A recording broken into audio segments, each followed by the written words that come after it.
मार्चच्या पहिल्या आठवड्यातच महाराष्ट्रामध्ये उन्हाचा कहर पाहायला मिळतोय। महाराष्ट्रातल्या चांद्यापासून बांद्यापर्यंत पाऱ्यानं 40शी गाठल्याचं दिसतंय। काही वर्षांपूर्वी विदर्भ मराठवाड्यातच पारा 40शी पार जात होता, पण आता कोकणासह ठाणे मुंबई तापल्याचं दिसतंय। वाढत्या तापमानाचा घराबाहेर पडणाऱ्या नागरिकांना मोठा फटका बसतोय। आरोग्यावर त्यांच्या विपरीत परिणाम होताना दिसतोय। उष्माघाताच्या रुग्णांमध्ये वाढ होऊ लागलेली आहे। उष्णापासून काळजी घ्यावी असं आवाहन केलं जातंय।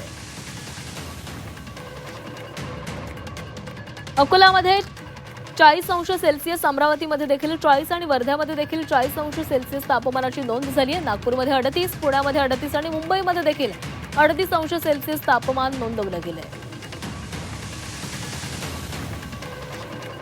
त्या उष्णतेपासून स्वतःचा बचाव करण्यासाठी लोकांनी शक्यतो दुपारच्या वेळेस 1 ते 4 या टायमामध्ये बाहेर पडू नये।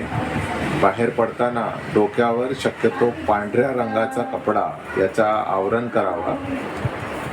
सोबत मुबलक प्रमाणात पाणी आणि इलेक्ट्रोलाइट, ज्यामध्ये आपण साखर, मीठ या पद्धतीचे आपण जे म्हणतो इलेक्ट्रोलाइट पावडर, ते सोबत असून घेतलेलं बरं।